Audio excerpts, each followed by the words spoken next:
Assalamualaikum warahmatullahi wabarakatuh. Saya Aurelia Zaneta Sigit dari kelas 12 MIPA 6. Di sini saya akan menganalisis tentang kasus Ibu Guru Supriyani yang diduga menjadi tersangka usai dituduh menganiaya siswa anak polisi di Konawe Selatan, Sulawesi Tenggara. Ibu Guru Supriyani adalah seorang tenaga pendidik yang telah mengabdi sebagai guru honorer selama 16 tahun, dituduh menganiaya pada pukul 10 WITA. Saat ini Supriyani telah berstatus sebagai terdakwa dan kasusnya sudah mulai disidangkan di Pengadilan Negeri Andolo Konawe Selatan, Sulawesi Tenggara.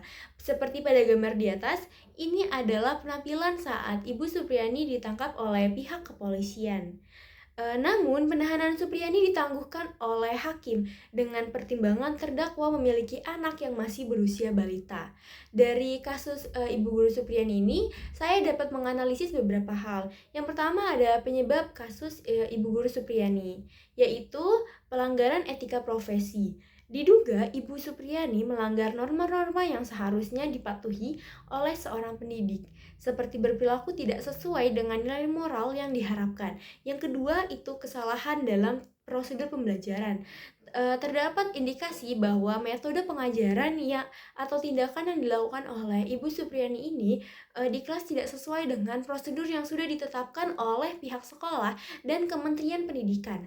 Yang ketiga, pengaruh emosional. Adanya tekanan emosional atau beban kerja yang tinggi dapat mempengaruhi perilaku seorang guru dan memicu tindakan di luar kontrol. Selain dari penyebab yang dapat saya analisis, ada juga faktor penyebab yang dapat saya analisis. Yang pertama, ada faktor internal, yaitu stres akibat beban kerja yang berlebihan, masalah pribadi, atau minimnya dukungan emosional di lingkungan kerja.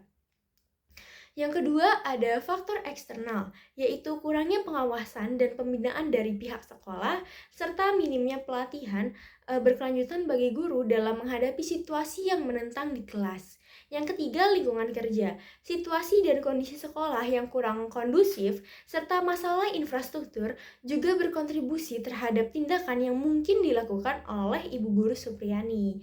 Selanjutnya, apabila Ibu Guru Supriyani ini memang benar melakukan hal yang sudah dituduhkan, ia sudah melanggar undang-undang yang telah ditetapkan. Yang pertama itu adalah Undang-Undang Nomor 14 Tahun 2005 tentang guru dan dosen. Pasal 7 menyatakan bahwa guru harus berperilaku sesuai dengan kode etik guru. Yang kedua, Peraturan Menteri Pendidikan dan Kebudayaan Permendikbud Nomor 10 Tahun 2017 mengatur tentang tata cara pelaksanaan pembelajaran dan sanksi disiplin terhadap guru. Yang ketiga ada kode etik guru. Guru diharapkan untuk menjaga martabat profesi dengan tidak melakukan tindakan yang merugikan siswa secara fisik maupun mental. Selanjutnya, solusi yang dapat dilakukan untuk menyelesaikan kasus ini. Yang pertama itu adalah peningkatan pelatihan. Pemberian pelatihan berkelanjutan tentang pengelolaan emosi dan cara menghadapi tantangan di dalam kelas. Yang kedua, konseling dan dukungan psikologis. Penyediaan layanan konseling bagi guru agar dapat menyalurkan tekanan dan stres secara positif. Yang ketiga, peninjauan kebijakan sekolah.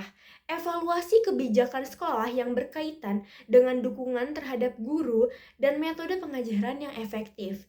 Yang keempat, pendampingan oleh pengawas sekolah. Peningkatan frekuensi pengawasan oleh pengawas sekolah untuk memberikan masukan dan koreksi. Selanjutnya ada sanksi yang dapat diberikan terhadap masalah ini, yaitu adalah mulai dari teguran lisan, skorsing hingga pemecatan tergantung pada tingkat pelanggaran. Terus namun, sanksi ini juga harus disesuaikan dengan hasil investigasi mendalam agar tidak terjadi ketidakadilannya. Dalam kasus Ibu Supriani ini, saya juga dapat menganalisis tentang dampak-dampak yang terjadi. Yang pertama, dampak terhadap Ibu Guru Supriani sendiri, yaitu merusak reputasi dan kondisi mental dari Ibu Supriani. Statusnya sebagai terdakwa dapat mempengaruhi karirnya dan kepercayaan diri sebagai tenaga pendidik. Yang kedua, dampak terhadap dunia pendidikan. Kasus ini menjadi peringatan bagi guru dan tenaga pendidik untuk berhati-hati dalam menghadapi siswa, terutama dalam kondisi yang emosional. Yang ketiga, dampak sosial. Masyarakat menjadi lebih kritis terhadap cara penanganan guru kepada siswa di sekolah, serta bagaimana kasus-kasus serupa sebaiknya ditangani oleh pihak berwenang agar lebih adil dan proporsional. Selanjutnya ada hubungan antara guru dan orang tua. Kepercayaan antara guru dan orang tua siswa dapat terganggu, yang berpotensi menimbulkan ketegangan dalam lingkungan sekolah. Selanjutnya adalah nilai-nilai Pancasila yang berkaitan terhadap kasus ini. Yang pertama itu ada sila kedua, kemanusiaan yang adil dan beradab.